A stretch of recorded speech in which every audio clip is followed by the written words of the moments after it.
Baringan, bacaan ringan 1. Sepak bola yang tidak semestinya. Menulis sepak bola di antara kecintaan dan kegilaan. Kapsul waktu, tarikh masa kecil dan cinta pertama bernama sepak bola yang tak lazim. Bacaan ringan yang halal untuk dicetak ulang tanpa khawatir terkena denda plagiasi. Syukur didakwahkan ke khalayak ramai. Bacaan ringan. Daftar isi 1. Kapsul waktu, tarikh masa kecil dan cinta pertama bernama sepak bola yang tak lazim. 9. Risalatu al-Hindi fi al-Hudayfi 1950 untuk abad modern. 14. Menulis sepak bola di antara kecintaan dan kegilaan. 17. Cerpen di pinggir lapangan.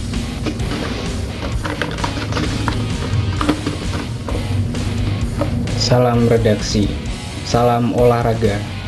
Sepertinya di tengah kesibukan menghadapi pandemi global, rupanya kita dituntut selalu berusaha meningkatkan imunitas, sehingga niat untuk berolahraga mulai dihidupkan kembali. Mengingat berita kematian berseliweran sampai akrab kita dengar tiap hari yang kita lalui. Pada dasarnya, sebagai manusia modern, mengabadikan momen adalah kewajiban tanpa disadari. Namun, ia menggelitik di antara jemari-jemari kita. Sayangnya, media paling mudah adalah dengan menangkap gambar melalui gawai. Kita mungkin lupa caranya menuliskan kata-kata untuk menceritakannya pada hal yang kita sukai.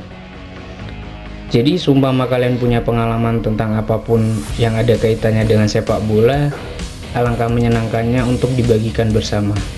Tak perlu harus bagus, mencoba saja yang utama. Majalah ini tak lebih dari sebuah refleksi agar kita bisa saling bertukar pikiran.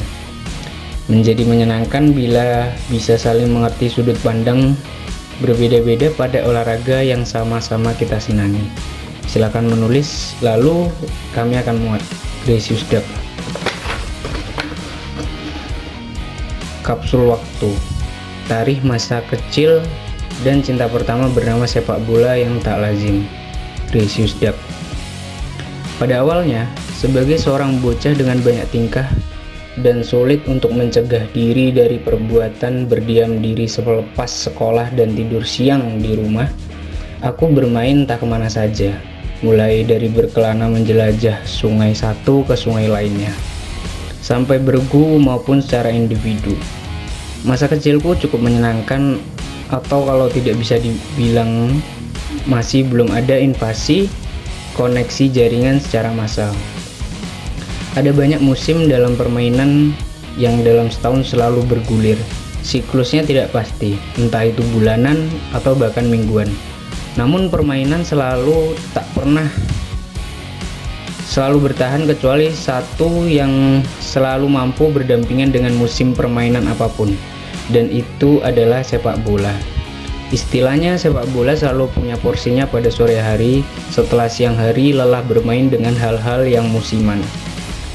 Tidak tahu pasti kapan kakiku pertama menendang bola, karena ini adalah cerita lampau. Kalian pasti mengerti bagaimana rasanya untuk berdamai dengan ingatan yang selalu tidak pernah utuh. Ia kadang bergelimang menjadi pecahan-pecahan, berhamburan tapi selalu datang sekelebatan. Ada yang ingin dibunuh pada kejadian memalukan dan menyakitkan. Ada yang masih kita pelihara, dan untuk momen yang selalu diingat, ia tak pernah mati. Ia mungkin hanya berganti bumbu pada penceritaan satu dengan lainnya untuk merasakannya kembali. Sebelum 2006, usiaku bahkan belum genap satu dekade. Maklum saja, seperti kebanyakan anak masa itu, aku adalah pengagum berat Peter Pan. Bahkan setelah itu aku melihat bagaimana seorang gitaris paling ikonik adalah personil raja. Kalian bisa tebak siapa namanya. Namun, setelah itu dunia pengetahuan sepak bolaku tak pernah lagi sama. Setelah melihat tayangan ulang di pagi hari, tayangan ulang cuplikan Piala Dunia di Jerman mempertemukan Italia berhadapan dengan tuan rumah. Uniknya, sosok botak itu selalu menancap di kepalaku. Entah bagaimana, tak habis pikir kalimat sang narator berita olahraga buru-buru lensa olahraga Antv. Kalau itu betul, itu menggambarkan bagaimana seorang pemain pengganti yang baru masuk dari bangku cadangan mampu mencetak gol dengan begitu indah. Ia menceploskan bola di area kotak penalti melewati kiper menuju bagian atas tiang jauh dan membuat Italia mempecundangi seisi lapangan penghelat Piala Dunia dengan skor 2-0 di waktu akhir perpanjangan babak. Anak kecil selalu suka dan akan takjub pada hal-hal yang baru ia ketahui, dan momen itu merupakan salah satu hal menakjubkan. Tanpa pikir panjang, aku menyukai seragam tim biru itu hingga hari ini. Magis memang tahun itu bagiku sesudah melihat momen Piala Dunia. Itu esok harinya aku akan mendukung dengan sepenuh hati Gliazzurri. Kalau soal nasionalisme ditanyakan pada anak usia belum balik, kira-kira apa jawaban yang keluar? Tentu saja saat itu, bahkan hari ini akan sama jawabannya. Sama saja, tak terlalu peduli dengan hal itu. Dulu mungkin aku mengetahui Italia adalah negara salah 2 dari 7 keajaiban dunia yang berada. Kenapa begitu? Karena kadang yang dimaksud dalam keajaiban dunia adalah Menara Pisa yang tidak berdiri tegak lurus. Saat yang lain adalah gelanggang Colosseum yang tak utuh dicantumkan. Dalam pertempuran laga pamungkas antara Italia berhadapan dengan Prancis, ya aku pun hanya mengetahuinya sebagai negara di mana Menara Eiffel berdiri tegak. Hampir selalu melihat pertandingan tidak pada waktu jam tayang langsungnya. Aku melihat cuplikannya saja, tapi dengan durasi tambahan, dan momen magis itu selalu teringat. Penalti Zidane didapat setelah Malouda dilanggar oleh Materazzi. Ya walaupun kontroversial, tapi tanpa itu mungkin takkan ada kontroversi ajaib selanjutnya. Eksekusi 12 pas Zidane adalah yang terbaik selama yang aku tahu kala itu. Bagaimana bola bisa membentur tiang bagian atas melewati garis, memantul tak beraturan dan keluar lagi. Gila. Skor 1-0 untuk keunggulan Prancis. Tak berselang lama, biangkladi terjadinya penalti, si Materazzi membayar dosanya dengan tandukan sepak pojok. Lunas sudah dosanya. Skor bertahan hingga perpanjangan babak. Hal tak lazim kembali dipertunjukkan. Zidane dan Materazzi berjalan beriringan. Bukannya menanduk bola, ia malah menanduk dada Materazzi. What's the matter? Mana aku tahu kalau itu, karena yang terlihat itu bukan momen lazim dalam pertandingan sepak bola. Yang aku lihat ini hal yang tak pantas dan wajar diganjar kartu merah. Bahkan hal itu membuatnya bukan hanya keluar lapangan hingga mengakhiri karirnya sebagai pemain sepak bola. Aku tak mengetahui penyebabnya karena memang ini bukan cuplikan yang disajikan berita olahraga buru-buru. Ini murni kutonton di layar kaca tetangga, pemilik digital dengan hak siar Piala Dunia. Mereknya Matrix Soccer. Dengan komentator bahasa Inggris yang belum ku mengerti, rupanya Zidane terprovokasi ujaran kebencian tentang hinaan Materazzi, perihal ibu dan saudara perempuannya. Mana tahu juga aku kalau Italia memang erat dengan Furbizia. Sumpah, masih polos pokoknya. Belum berhenti sampai di situ, kejadian menakjubkan datang tak terduga-duga.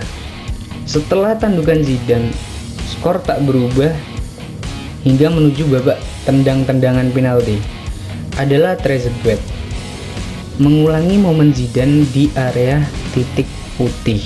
Namun ceritanya berbeda. Jika Zidane membidik bagian kanan gawang, ia membidik kiri gawang. Pantulannya pun hanya sekali dan keluar tanpa hasil. Dan eksekutor selanjutnya tak mampu membendung kegagahan Italia menjadi juara dunia. Tentu si botak nomor 7 yang aku lihat kemarin menjadi salah satu penendang. Dan akhirnya aku mengetahui namanya. Adalah Del Piero. Cerita soal Piala Dunia membuatku selalu berusaha mengimitasi apapun yang dilakukan Del Piero. Namun tentu tidak pernah benar-benar sempurna. Selanjutnya, setelah dengan rela mendukung Italia, aku mulai jatuh cinta dengan sosok yang kuanggap sebagai panutan. Mari kita melihat keadaanku ketika itu. Sekali lagi, dan mudah-mudahan tidak terlalu berlebihan meromantisirnya. Walaupun mustahil begitu, demam bola kala itu memang merubah banyak hal yang kualami dan cara melewatinya sebagai anak kecil. Ibarat pandemi, ia selalu datang dengan perubahan-perubahan menuju kenormalan, bahkan menuju keadaan yang tak wajar. Aku selalu ingat dengan arsitektur rumahku yang penuh papan, dan kala itu baru kujejaki, setelah sebelumnya tinggal di Kuala Cenaku, Rengat, Indragiri Hulu. Rumahku dulu adalah rumah panggung, dengan model memanjang ke belakang dan penuh dengan kayu sebagai lantainya. Hari-hari aku tak pernah mengingat pasti. Hanya ada 2 momen yang terekam. Pertama, di belakang rumahku ada sungai yang cukup besar. Sehari-hari selalu dilewati kapal minyak dan masih dipergunakan sebagai tempat mandi dan mencuci di pinggirannya oleh warga sekitar, lengkap dengan jamban-jamban alternatifnya. Aku pernah berhadapan dengan maut akibat tergelincir dan tenggelam, dan syukurnya dengan segala kepanikan orang tuaku, aku masih bisa selamat. Kedua, yang ku ingat poster pada kalender dengan Megawati sebagai presidennya, dan aku lupa akan nama perempuan lain yang mengenakan jilbab berwarna hijau di salah satu kabinetnya. Mungkin kalian tahu. Dan pindah ke Sungai Bawang, Kuantan sini. Aku kira ini bukan rumah milik orang tuaku. Rupanya ini adalah rumah pertama mereka saat program transmigrasi zaman Harto masih menjabat sebagai presiden. Agak aneh karena rumah ini tak berpanggung dan semuanya tidak rata menutupi lantai. Sebagian tersemen, sebagian tidak. Dan sudah ada keluarga yang menempatinya. Rupanya itu adalah keluarga yang dititipkan tinggal sementara. Televisi pun mustahil aku temui di rumah itu. Sehingga untuk menontonnya aku harus hijrah ke rumah tetangga, dan lebih menyebalkannya lagi, memiliki televisi harus sepaket dengan parabola dan digitalnya. Karena antena biasa tak akan mampu menangkap sinyal di daerah itu. Berkali-kali merengek meminta hasil juara kelas dengan hadiah televisi agar tak jauh-jauh untuk menonton. Orang tuaku selalu bergeming. Terlebih untuk mendapat akses hak siar Piala Dunia harus membeli digital dan parabola merek tertentu. Ditambah jatah listrik lokal hanya nyala ketika jam 7 malam sampai jam 7 pagi. Itu pun tidak mesti selalu begitu. Untuk mereka yang berpunya, diesel pribadi itu hal yang mewah. Sehingga sempat melihat ulangan Piala Dunia di rumah tetangga adalah momen teramat berharga. Arus informasi di daerahku juga tak secepat daerah teman-temanku. Ini aku cocokkan dengan berbagai macam obrolan setelah aku ke Jawa dan bertemu dengan banyak orang dari berbagai penjuru daerah. Ada yang bilang, bila informasi masuk ke Indonesia terlambat, ibarat di negeri asalnya itu sudah basi, di sini kita menghangatkan ulang kebasian sehingga jadi bahan perbincangan dan membentuk atmosfernya. Tentu di tempatku lebih menyebalkan. Kehangatan itu baru terbit jauh setelah kebasian. Aku ingat, jika ke pasar menemani ibu, jika meminta dibelikan mainan, pasti yang ada hanya perdebatan menyebalkan antara anak kecil dan orang tua dan nirhasil. Namun untuk membeli kaset CD dan majalah baru tapi bekas, mana aku tahu itu udah kelewat tahun keluarnya. Mana tahu juga CD itu rupanya bajakan. Biasanya majalah Bobo yang kudapatkan sudah ada bagian yang terpotong-potong di lembar halamannya. Tapi ada masanya aku tertarik dengan majalah Bola Fagaza dengan sampul Superman membawa lambang Lega Calcio bertajuk Serie A Return. Tentu sudah kelewat basi dari hari pertama edarannya, karena bukan di 2006 kiranya aku membelinya. Dan untuk harganya di sana walaupun bekas masih sama dengan harga asli keluarnya. Menyebalkan bukan? Tapi syukur setelah itu aku akhirnya mampu berdamai dengan anjuran ayahku jika menonton televisi agar menonton berita. Karena aku dengan hikmat selalu menunggu berita olahraga, satu-satunya berita yang aku minati. Sesudah menonton kartun sebelum berangkat sekolah. Ini penting sebagai modal untuk berdebat sengit dengan mereka yang kadang sok tahu membanggakan klub jagoannya. Di sekolah, sebelum ada ataupun sudah ada guru, kami selalu membicarakan tentang pertandingan apa yang berlangsung pada malam sebelumnya maupun yang malam selanjutnya akan dihelat. Obrolan tak memandang entah itu dengan abang-abangan atau dengan teman sebaya maupun adik-adikan. Yang pasti, masing-masing dari kami punya jagoan sendiri-sendiri dan idola yang berbeda-beda. Sebelum dominasi dua orang pemegang Ballon d'Or hampir 2 dekade mewarnai hari-hari kita sekarang, rata-rata orang mampu membicarakan sosok-sosok dan tim yang mereka jagokan. Momen yang aku ingat adalah ketika AC Milan menjuari Liga Champions 2007 dan abang-abangan itu memajang poster Inzaghi dan Kakak di ruang tamu rumahnya. Ini memang secara keluarga punya DNA Milanisti yang kuat. Apa boleh buat, mereka sedang berjaya. Hanya saja kala itu aku bersyukur menemukan sesama penyuka Liga Italia. Selebihnya kami selalu berdebat. Untuk hal ini nampaknya kita bercerita kalau ada kesempatan lagi dan kalian tertarik. Ketika sore hari tiba, waktunya kita menuju tanah lapang. Ya, apapun lapangannya, kami hanya ingin bermain bola. Entah menggunakan lapangan voli atau medan lainnya. Dengan gawang dari tumpukan sandal dan bola voli yang sudah agak kempes, namun masih ada sisa anginnya, kami selalu mencoba membuktikan omongan kami ketika pagi hari. Berdebat soal tim mana yang paling jago dengan bermain di lapangan ketika sore. Meminjam kaos tim idola lengkap nomor punggung dan nama mereka. Kaos itu begitu mudah ditemukan di pasaran. Mana ada urusan dengan keaslian. Yang penting kami berusaha menduplikat dalam cara kami bermain. Sampai urusan merayakan gol tanpa alas kaki dan lapangan yang gundul tak ada rumputnya.